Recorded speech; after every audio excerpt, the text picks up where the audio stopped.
Bismillahirrahmanirrahim. Assalamualaikum warahmatullahi wabarakatuh. Perkenalkan, kami dari kelompok 6 akan menjelaskan materi dari buku Metode Statistika 1 modul ke-6, yaitu berjudul Distribusi Peluang Kontinu. Kelompok 6 terdiri atas 2 orang, yaitu yang pertama Mas Ahmad, NIM-nya C2 C022509, dan Mas Ahmad bertindak sebagai pembicara kedua, dan saya sendiri Bayu Kristianto, NIM saya C2 C022511 sebagai pembicara pertama. Pada kesempatan pada kali ini kami akan menjelaskan tentang distribusi peluang kontinu. Distribusi peluang kontinu itu dibagi menjadi 3 bagian, yaitu yang pertama ada distribusi normal, yang nomor 2 ada pendekatan normal untuk distribusi binominal, yang ketiga adalah distribusi eksponensial. Untuk kesempatan pada kali ini, saya sebagai pembicara pertama akan menjelaskan tentang distribusi normal. Untuk pembicara kedua nanti akan menjelaskan tentang pendekatan normal untuk distribusi binominal dan distribusi eksponensial. Yang pertama adalah distribusi normal.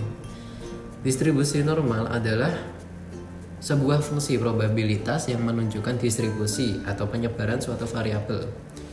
Fungsi tersebut umumnya dibuktikan oleh sebuah grafik simetris yang disebut kurva lonceng atau bell curve. Distribusi normal sebagai salah satu jenis distribusi variabel acak kontinu. Pada distribusi normal sendiri terdapat kurva berbentuk sebuah lonceng atau grafik. Di distribusi normal ini akan menunjukkan variabel atau penyebaran distribusi. Fungsi ini nantinya juga akan dibuktikan oleh suatu grafik simetris berbentuk kurva melalui teori yang diterapkan oleh distribusi Gauss. Makanya distribusi normal ini sering disebut juga distribusi Gauss. Melalui teori yang diterapkan oleh distribusi Gauss, tingkat normalitas data atau kecenderungan sentral juga dapat ditentukan secara lebih mudah. Kurva ini akan memuncak pada bagian tengah hingga melandai di kedua sisinya, yang nanti akan mengakibatkan berbentuk seperti lonceng dengan persamaan nilai yang sifatnya setara. Teori distribusi ini juga dikenal dengan istilah Gaussian distribution atau distribusi Gauss. Penerapannya juga dianggap penting karena mampu meningkatkan objektivitas penilaian. Hal ini juga akan sangat memicu dalam menempatkan anggota-anggota yang paling tepat dalam suatu kelompok tertentu. Contoh, ketika mengelompokkan pegawai atau mengevaluasi nilai siswa. Untuk distribusi ini terdapat 2 jenis parameter yang kemudian dijadikan acuan, yaitu rata-rata atau mean dan standar deviasi atau simpangan baku. Persamaan kurva normal bisa dilihat seperti rumus di sini, dengan pi menggunakan 3,14159 dan e-nya 2,71828. Berikut ada beberapa bentuk dari kurva untuk distribusi normal. Yang gambar pertama ini adalah kurva dengan nilai tengah berbeda namun simpangan baku sama. Bisa dilihat di sini sejajar tapi posisinya secara garis X berbeda. Yang gambar nomor 2 adalah kurva dengan nilai tengah sama tapi simpangan bakunya berbeda. Kemudian yang gambar nomor 3, grafik dengan kurva nilai tengahnya dan simpangan bakunya berbeda. Ilustrasinya seperti itu. Kemudian selanjutnya ada distribusi normal standar. Distribusi ini mempunyai rata-rata 0 dan varian 1. Luas areanya disusun dalam tabel normal standar untuk menghitung peluang variabel acak menggunakan transformasi Z. Rumusnya Z sama dengan X min rata-rata dikurangi simpangan baku. Jika data dari sampel, maka rumusnya Z sama dengan X kurangi X per S. Distribusi normal standar juga dapat digambarkan seperti halnya distribusi normal. Perbedaannya adalah rata-ratanya digantikan oleh. Nah, berikut ini ada tabel normal standar atau tabel Z, biasa disebut tabel Z.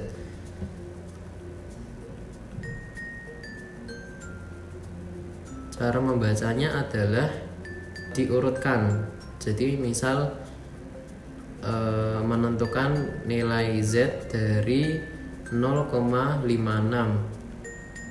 Jadi di sini yang angka pertama itu 0, angka kedua itu 5, angka ketiga itu 6. Kita bisa lihat diurutkan dari angka kedua dan angka ketiga. Berapa nilai Z dari 0,56? Bisa kita lihat dari baris kelima, yaitu 0,5 karena angka keduanya 5, dan dari kolom ke-6 di sini. Maka bisa kita ketahui nilai Z dari 0,56 adalah 0,2123. Contoh kasusnya. Di sini ada sebuah perusahaan ayam potong mendapatkan bahwa berat rata-rata ayam yang sudah bersih adalah 2,5 kg dengan simpangan baku 0,8 kg. Jika seekor ayam potong diambil secara acak, tentukanlah peluang A. Berat ayam kurang dari 3 kg dan B. Berat ayam antara 2 hingga 2,7 kg. Untuk yang A, kita tentukan peluang berat ayam kurang dari 3 kg atau P X kurang dari 3,0 adalah menggunakan transformasi Z. Kita gunakan rumusnya, yaitu Z sama dengan X kurangi rata-rata dikali simpangan baku, yaitu sama dengan X nya kita tahu adalah 3,0 dikurangi rata-ratanya tadi 2,5 kg dan simpangan bakunya 0,8 kg menghasilkan 0,625. Kalau diilustrasikan dengan gambar maka akan menjadi seperti ini. Yang kita cari dari persoalan di atas adalah peluang ayam potong yang beratnya kurang dari 3,0 kg atau 3 kg, yaitu daerah yang diarsir dari gambar ini. Berarti yang kita cari adalah luas area mulai dari bagian sebelah kiri kurva atau 0,5 hingga Z nya berapa? 0,63 ini didapatkan dari mana? Yaitu didapatkan dari nilai Z tadi. Perhitungan rumusnya 0,625 itu dibulatkan menjadi 2 desimal untuk agar bisa dibaca dengan tabel Z. Selanjutnya kita hitung untuk peluang berat ayam kurang dari 3 kg adalah 0,5 ditambah 0,2357. 0,2357 itu dari mana?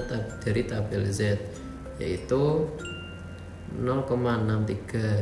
Bisa dilihat di sini 0,63, 0,6 yaitu baris ke-6, 3 kolom ketiga 0,03 yaitu 0,2357. Jadi ditambahkan dari 0,5 ditambah 0,2357 adalah 0,7357. Artinya apa? Peluang terambilnya ayam potong dengan berat kurang dari 3 kg adalah 73,57%. Kalau dibulatkan menjadi persentase. Yang B, berat ayam antara 2 hingga 2,7 kg. Dalam persoalan ini, pemecahan dilakukan dalam 2 langkah. Pertama, menghitung area antara rata-rata X sama dengan 2 dan kemudian area antara rata-rata dengan X sama dengan 2,7. Dengan demikian kita akan memperoleh 2 nilai Z. Yaitu Z yang pertama kita ketahui X kurangi rata-rata per simpangan baku. Rumusnya dapatkan berapa? Z yang pertama 2 kurangi 2,5 per 0,8 sama dengan negatif 0,63. Jadi bisa kita ketahui tadi luas areanya adalah kita melihat dari tabel Z, yaitu 0,63 adalah hasilnya 0,2357 sama dengan luas Z sama dengan 0,63. Z yang kedua adalah X nya 2,7 dikurangi rata-rata 2,5 per simpangan baku 0,8 sama dengan hasilnya 0,25. Luas areanya adalah 0,0987 kalau dilihat ditinjau dari tabel Z. Jadi berat ayam antara 2 hingga 2,7 adalah luas Z1 ditambah luas Z2 berapa? 0,2357 ditambah 0,0987 sama dengan 0,3344 atau 33,44%. Nah, distribusi normal ini biasa diterapkan pada kehidupan sehari-hari, diantaranya menghitung hasil penjualan bulanan, pengukuran daya rentang suatu material, volume minuman dalam kemasan, dan lain-lain. Untuk yang selanjutnya akan dijelaskan oleh Mas Ahmad. Assalamualaikum warahmatullahi wabarakatuh. Di sini saya sebagai pembicara kedua akan meneruskan pembahasan dari pembicaraan pertama, yaitu Mas Bayu Kristianto. Di sini saya akan membahas mengenai pendekatan normal untuk distribusi binominal. Variabel acak binominal X yang menyatakan banyaknya kejadian sukses sebanyak X kali dari N percobaan memiliki peluang yang dapat didekati dengan distribusi normal jika N berukuran besar. Kita kasih pengertiannya dulu ya, bahwa N itu adalah banyak data. Transformasi variabel acak X binominal dengan rata-rata sama dengan N kali P, di mana N itu adalah banyak data dan P adalah peluang sukses. Jadi rata-rata yaitu sama dengan banyak data dikali peluang sukses, dan simpangan baku sama dengan NPQ. Di situ tertulis simpangan baku kuadrat ya, atau bisa ditulis simpanan baku sama dengan akar NPQ, atau simpangan baku pangkat 2 sama dengan NPQ sama saja. NPQ yaitu banyak data dikali peluang, Q yaitu nilai P dikurangi 1, di mana peluang tidak boleh lebih dari 1. menjadi variabel normal standar, yaitu Z adalah Z sama dengan X dikurangi rata-rata dibagi simpanan baku. Tadi kan sudah ada formulanya ya, jadi sama dengan X dikurangi N banyak data dan P adalah peluang. X dikurangi N kali P dibagi akar N pegi. Banyak data dikali peluang dikali nilai P dikurangi 1. Untuk X adalah nilai variabel acak diskrit yang menyatakan kejadian A. Nilai X harus disesuaikan dengan menambah atau mengurangi 0,5 karena telah terjadi perubahan variabel acak dari distribusi binominal menjadi kontinu dalam distribusi normal. Untuk N besar sama dengan N kurang dari 50 dan peluang tidak mendekati 0 atau 1. Sama dengan P dalam kurung A kurang dari sama dengan X kurang dari sama dengan B sama dengan P peluang tadi ya, A dikurangi NP banyak data dikurangi peluang dibagi akar NP banyak data dikali peluang dalam kurung 1 dikurangi P peluang tadi kurang dari sama dengan Z kurang dari sama dengan B dikurangi N kali P banyak data dikurangi peluang dibagi akar NP dikali 1 min P, atau untuk N sedang 20 kurang dari sama dengan N kurang dari sama dengan 5 P dikali A kurang dari sama dengan X kurang dari sama dengan B sama dengan P A dikurangi 0,5 dikurangi NP dibagi akar NP kali 1 min P kurang dari sama dengan Z kurang dari sama dengan B plus 0,5 min NP dikurangi akar NP dikali 1 min P. Jika P kecil mendekati 0 atau besar mendekati 1 maka digunakan pendekatan dengan distribusi Poisson.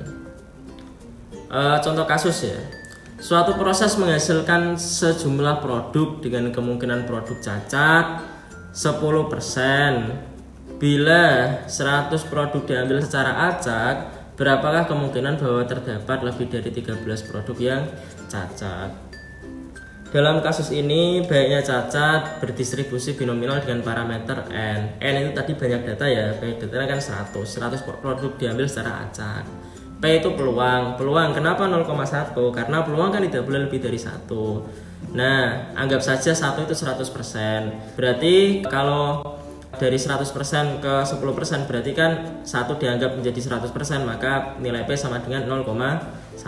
Karena ukuran sampel besar dilakukan pendekatan dengan fungsi kemungkinan normal di mana parameternya adalah rata-rata sama dengan N kali P sama dengan rata-ratanya kan tadi N itu kan rata-rata kan sama dengan N kali P. Nah, N kan sama dengan banyak data, P itu sama dengan peluang. Jadi 100 nilai N sama dengan 100, nilai P sama dengan 0,1. Jadi 100 kali 0,1 sama dengan 10. Dan simpanan baku sama dengan akar N kali P kali Q, di mana N banyak data adalah 100, P adalah peluang bernilai 0,1 dan Q adalah nilai P dikurangi 1, di mana 0,1 dikurangi 1 sama dengan 0,9. Dikali semuanya di akar sama dengan 3. Karena ingin diamati kemungkinan bahwa terdapat lebih dari 13 produk yang cacat, maka dicari probabilitas X lebih dari 13. Untuk kasus diskrit digunakan batas X sama dengan 13,5 ditambah 0,5 ya. Nah, dari penjelasan ini kan tadi karena terjadi perubahan harus ditambah atau dikurangi 0,5. Jadi ini ditambah 0,5 menjadi 13,5 dan harga Z yang sesuai dengan Z sama dengan X min N kali P sama dengan akar N kali P kali Q sama dengan 13,5.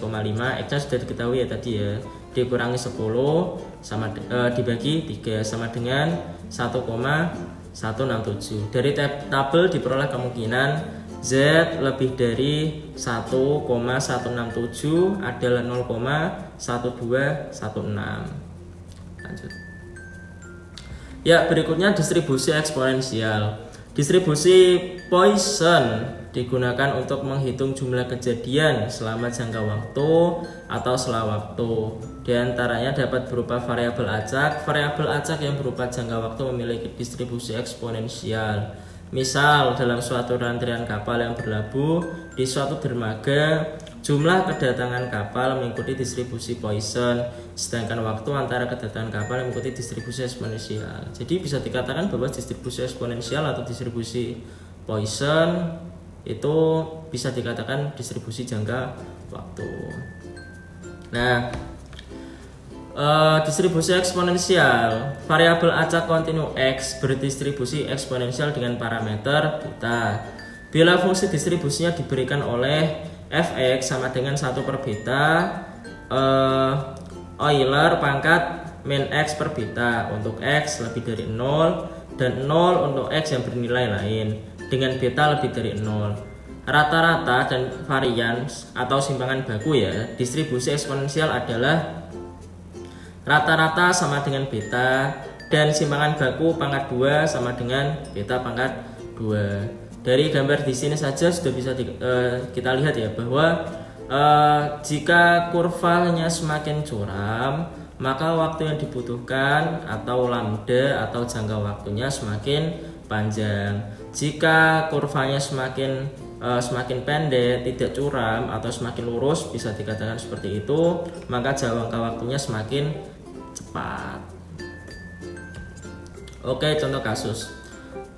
Toko CD Beat the Hits tengah mengadakan diskon besar-besaran sehingga kedatangan pengunjung yang berdistribusi eksponensial meningkat dari biasanya menjadi 8,4 per 35 detik. Berapa probabilitas kedatangan pengunjung dalam selang waktu 8 menit atau lebih? Diketahui X0 atau rata-rata sampel yang ditanya sama dengan 8 menit. Nah, kenapa menjadi 0,228? Karena ingin menyamakan penyebutnya, di mana 8 menit ini dibagi 35 menit agar penyebutnya sama, yaitu 0,228. Lambdanya atau jangka waktunya yaitu 8,4. Ditanya peluang X lebih dari sama dengan 8 menit. Jawabannya dengan langkah manual yaitu peluang X lebih dari X0. X itu interval rata-rata ya. X0 itu rata-rata sampel yang ditanyakan, sama dengan Euler atau konstanta eksponensial pangkat min lambda kali X0.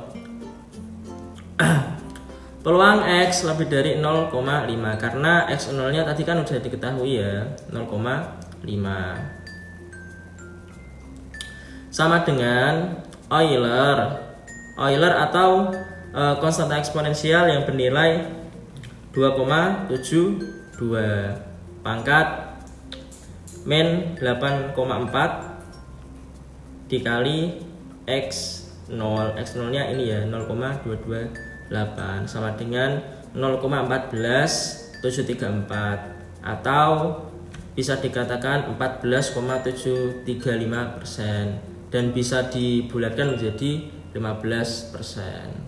Sekian presentasi dari kami. Bila mana ada kesalahan, mohon maaf yang sebesar-besarnya. Assalamualaikum warahmatullahi wabarakatuh.